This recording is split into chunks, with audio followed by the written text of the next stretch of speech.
Okay guys, welcome to the next part and actually the last part, which is actually rendering because the part before was lightning. Okay, so first thing you have to do is adding a camera that will render our tree. So click Shift S, so the cursor will be recentered. Click Shift A, add a camera. Now we have the basic camera here, if you move it, and now you want to position your viewport to have a view that you like. So for example, I don't know, I like this view because you can see the subtle blue and the oranges here and very nice bark. So I like this view, and remember, and if you have your favorite view, select the camera. You can even select it here and click Ctrl Alt and 0 on your numpad, and basically the camera will frame to this view. And you can see the borders of the camera, it's not perfectly fit into, so you have to adjust it a bit. So now if you are in this camera view, basically you can go to camera view by pressing 0 on your numpad,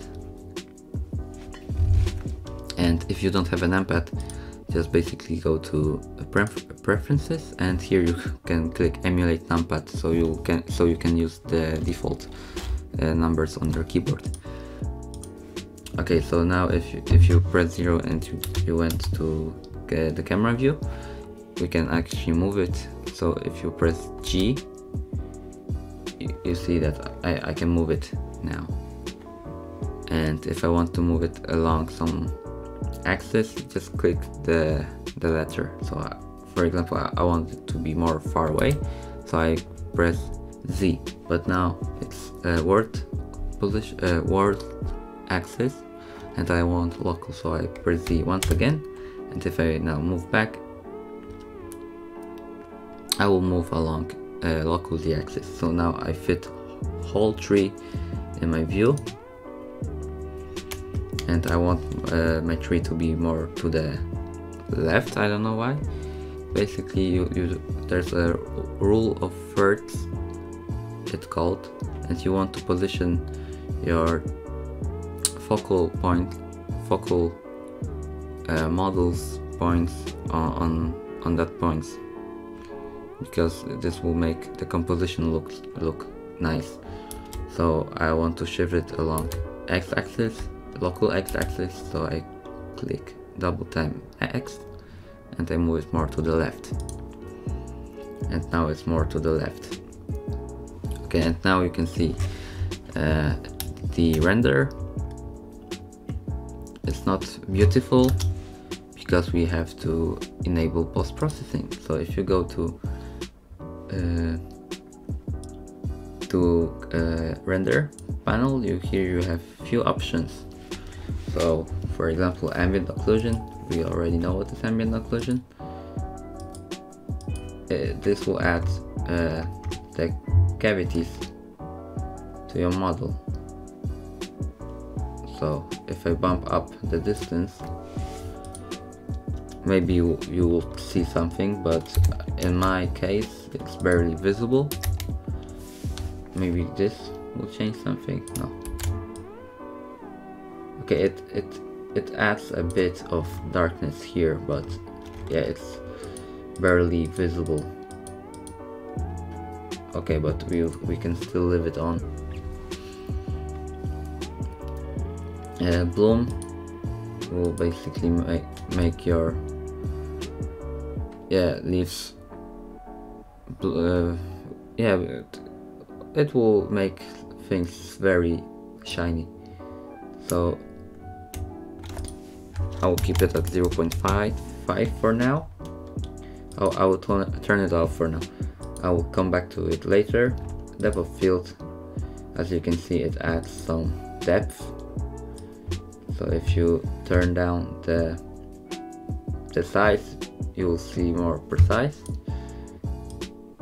And if you crank it up, you won't be able to see anything. So just make it really small if you want the depth of field. Subsurface scattering is for skins, so we will not cover this. Screen space reflections is for metallic materials, and we don't have any metallic materials. Motion blurs only works for the camera that is moving, and our camera is not moving. If we would render any animation, it would work, but we are not. But the important and cool thing is volumetric, and if you turn it on, you'll see that nothing changed, because we have to do one more setup thing. So if you go to shading, and now you click from object, you change to world,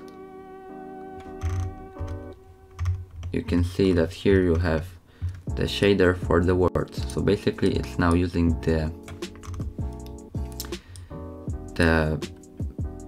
flat color that is used on our world, but we can also put an image here, and you will have the image on the background. But okay, we want to do one thing, which is adding one node. So click Shift A and search for volume, and you have volume scatter. So this node will basically makes our lights cast rays, and you'll see what I mean in the seconds. So connect volume output to the volume and go back to, and here click to EV rendering, and you can see that everything is dark because the density is on 1, and you want to change it to very small number, so for example 0.01, and yeah, everything is visible again now. But you can see that those lights that we created, they now cast some rays of the color, some bloom, I would say, and this looks very nice and magical. And if you want more of that, you can I will explain the anisotropy in a few seconds. You can add more density. Yeah, it looks a bit like a fog, and you can actually play with the color of that, but I usually leave it at 0, so this will use the color of the light. Anisotropy is basically the slider for defining how our light will spread, how far. So if I change it to 1, you can see that it's not spreading anywhere, it's just focused in one point. And if you change to even minus number, you can see that it's spread around the world. So yeah, let's just keep it at 0, I think it's okay, or you just have to play with it. So for now, if I crank it up, yeah, it is spread it more on the scene, and I want the density to be smaller, so maybe 0.005. Let's see the anisotropy. 0.5 looks good for me. Okay, and you can play with this value if you want. And now we can move back to layout panel, and you can see it looks a lot better with those colors, with the volumetric. And okay, after volumetric we can go to not hair, because we don't have any type of hair. Shadows. Let's see what it does. Soft shadows will make our shadows soft, as you can see here, but I don't know if I want that. Basically, if I do rendering, I usually split up my view, so I move it more to the right, and here I drag from the corner, so this will split my view. So I have two views, and in one I select the camera, I click on 0, so I have the view, the render of my scene, final scene. I change it to EV, and in this one I change it to be the normal. Okay, so and here I have the normal viewport, and yeah, we can navigate it around it we can navigate around it more easily. And on the right you can see the viewport, and here I also turn off the overlay, so you can only see the render. Okay, and few stuff that you can see. You can see the harsh line when the plane is ending, and we will fix that in 1 second. But first let's move down to film. And direct lighting is for baking the light, but we will not discuss it here in this tutorial. We can discuss it in other tutorial. Okay, so if you go to film, we can skip this for now because it will not do anything. The important one is color management. This will basically change the color of our viewport. So the default is sRGB, it should be, and in view transform the most used one is filmic, and we have it on, but you can change to other type, and yeah, you can just get interesting results. So this look nice, but a bit too faded. I think film is nice, but it's too dark, so we can also try to add more exposure to it. So for example 1, and this will make it more bright. So I think I will change it to film. You can keep it on filmic if you want, but I will keep mine on film.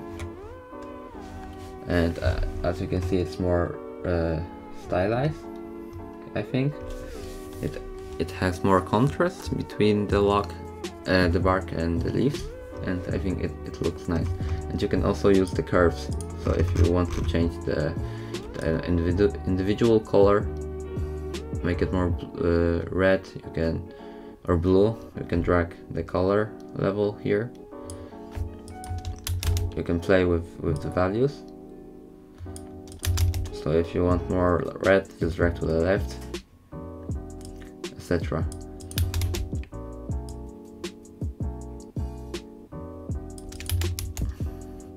But I will leave it. I will not use it here today. Simplify. It's nothing related to actually color. So we will skip this, and freestyle is also it's interesting, but we will not use it here today. So as you can see, we have very interesting color palette now, and it looks a lot better. So I think we've done the post-processing stuff, and now we can fix the harsh line that is behind our tree. So let's move to the panel plane that we created before. So go to edit mode, select the edges, that are behind the tree and just move it up, extrude it up, so you create cube-like shape. And as you can see here, we have the basic room, and you can still see the edges, and we want to smooth them. First apply the scale, because there's a weird results when you do the bevel modifier, and now if after you apply the scale, it's working normally. So just drag it up and add more segments.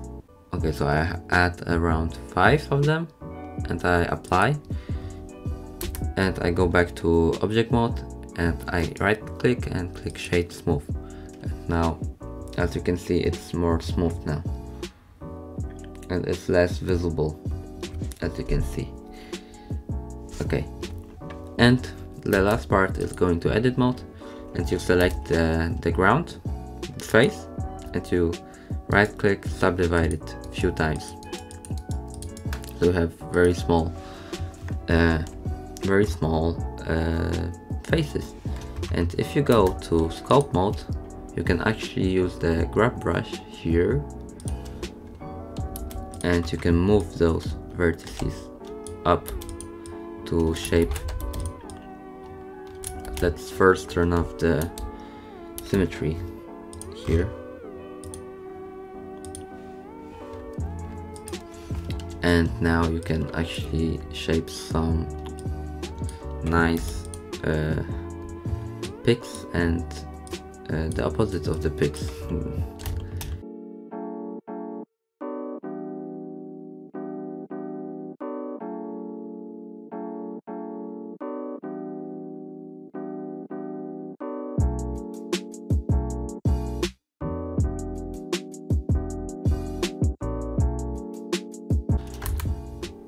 Okay, this looks better.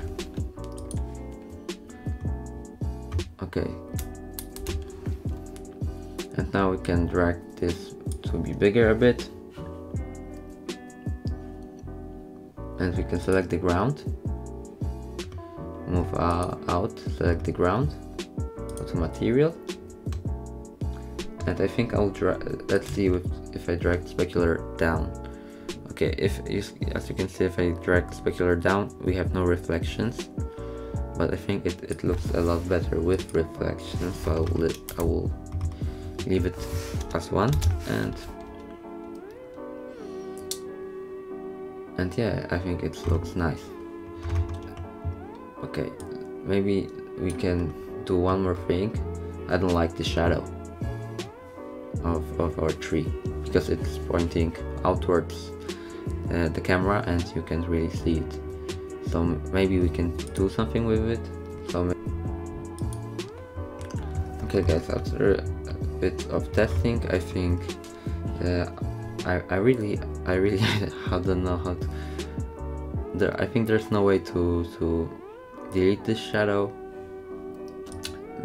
There is the way if you just untick this, but I think it looks a lot, the tree itself looks a lot better with this shadow on, so I think we have to leave this on.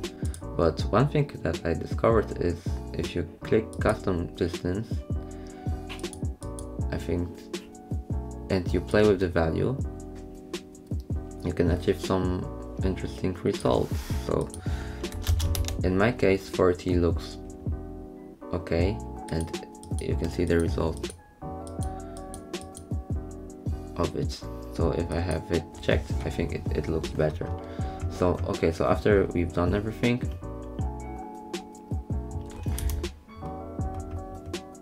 we can actually render our tree. Let's render it. So if you hover between those two viewports and you right click, and you can if you right click it, you can join the area, and I want to join the left one to the right, so I point my arrow toward the right, and you have only this viewport now. Change it to shading, and we can go to Render tab and click Render Image. And okay, this should pop on your screen. It popped on my second monitor, but this should pop on your Blender. So if you click Image and you click Save As, we can save it, and let's name it Tree Tutorial. And I think, guys, that is it, and we are done for the rendering part. So thank you guys, and I think maybe I will update this series with some more tips, etc. when I discover more, but I think that it is for now. So see you guys, and leave a like and let me know in the comments what you think. So goodbye.